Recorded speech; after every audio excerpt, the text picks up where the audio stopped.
Glide Apps tutorial for beginners. Hi guys, in this video I'm going to be telling you how to use Glide Apps.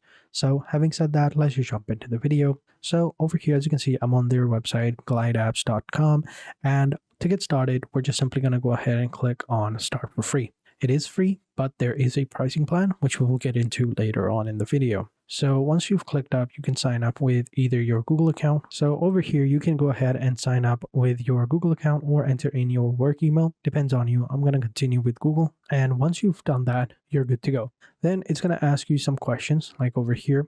Welcome. How did you hear about Glide Apps? So I'll just say Instagram. I'm building an app for myself and I'm a freelancer or a contractor. Click on continue. What are you building? So here you can describe your app and they'll create the basic version of it. So I want something like this, a note track. As you can see, I believe the AI is working over here nonstop. So here we go. This is how it looks like. Over here, you have your notes, you have your tasks, schedules, and reminders. Pretty simple application, nothing too crazy. So then we'll just simply click on Let's Glide. It's a weird name, but it is what it is. So once that's done, you should be good to go. Here you can go ahead and create your new app over here. As you can see, it's loading up. Give it a couple of seconds and here we go. All right, so this is how it looks like. This is the editor overall. And here you can see your application. This is the preview. On the left hand side, you can get all of your options like components and other options as well, like cards, list, whatever you want to add. On the right hand side, you're going to have your cosmetic options. So you've got your style, fonts, description, colors, and all of that. And at the top, you can see you have data here. If you have a database driven application, it's going to pull data from here. You're going to have to feed the data over here and it's going to go ahead and create an application from that. And then we have the workflow, but yeah, this is the overall look of the application. And over here on the left hand side, you can see you've got reminders, schedulers, tasks, and users, right? Which is according to the options that we put right here. So you can see right here, these are the databases. So if we click on schedule, it'll open up. These are basically, pages or navigation, if you will. If you click over here, you can create options like screen data right here, custom screen, form screen, project management, all of that. Then down below, you've got your menu option. And then down below, you've got your components. Here, you can go ahead and add components like simple, image, profile, cover, right? So if you come over here, this is the user, right? Instead of a user, we can go with a list, table, grid, or a checklist, even a calendar, or if you click on custom, you can add like your own custom option right here. So let's say we wanted to add the option right here called title. So we'll just go ahead and remove. So you can see we have the title photo over here. If you want, you can remove it by like that. Totally depends on you. For users, I think a list would look much better. And yeah, you can see the data sources are over here. These are the sources that it'll pull data from. And if you want to add components, again, click on the plus button and you can add components from here. But depending upon the application, I think these are enough. Go ahead and change some of the colors up, shall we? So for the colors, you can see right here, I'll close this up.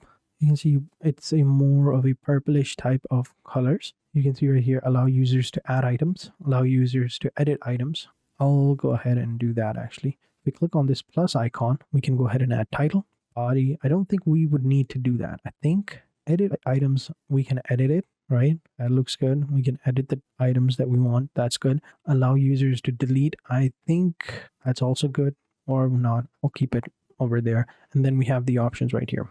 So if you wanted to add an item, you can of course do that. For each of these different navigation pages, I believe over here, you can add these different items, right? Reminders and stuff like that, right? Each of them you can have individual options, and then down below we have our menu profile, which is good. Then we have our components, which is the container and all of that. And for each of them, they have their own container options. You can see right here, if you click on the task, it has a collection task over here. Schedule is going to have that. For schedule, I think it would be much better if we go with a calendar option.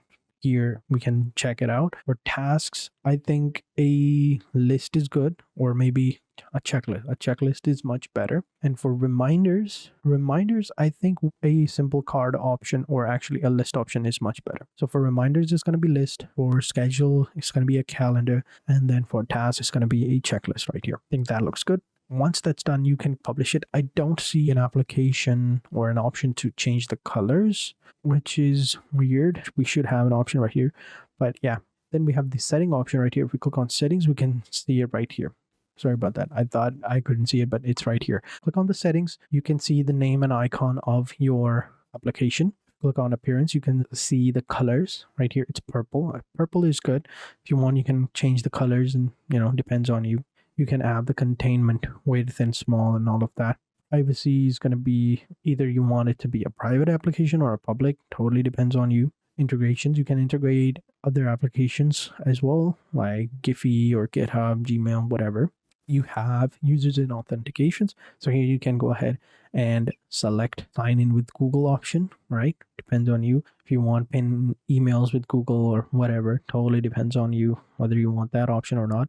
This is the sign in screen. Here you can have emails and continue. If you want, you can upgrade it. So you can see this is the branded sign in screen. So right here, you can see made with Glide. If you pay extra money, you can just, get rid of that option as well. Same with custom users agreement and all of that.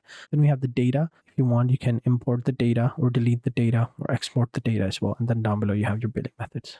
So overall, accent color, we can change it to whatever color we want, a gray color. But I think the purple one looks really good. So we'll leave it at that. And once everything looks good, we can go ahead and publish the application. So then just simply click on publish. This is going to be the URL, the private URL.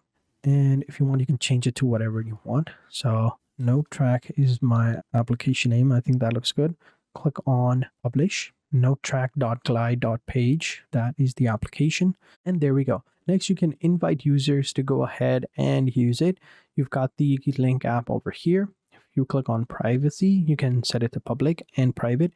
And over here, you can allow specific emails or users. Publishing is over here. And domain is over here, right? Over here, you can copy it or send the QR code or just invite them via email and you should be good to go. And it's as simple as that. So as you can see, really, really easy to create applications. And if you click on those three dots, it'll take you back over here and here you'll find the application. This is the app that we created. This one was the earlier version where we were just still typing, but Glide or the AI itself created an app for us, but it didn't have scheduling or tracking or time tracking type of things. But yeah, it's very simple. Here you can see all the applications that you've created and it's as simple as that. So now you know how it works, how you can create applications. Let's go ahead and check out the pricing.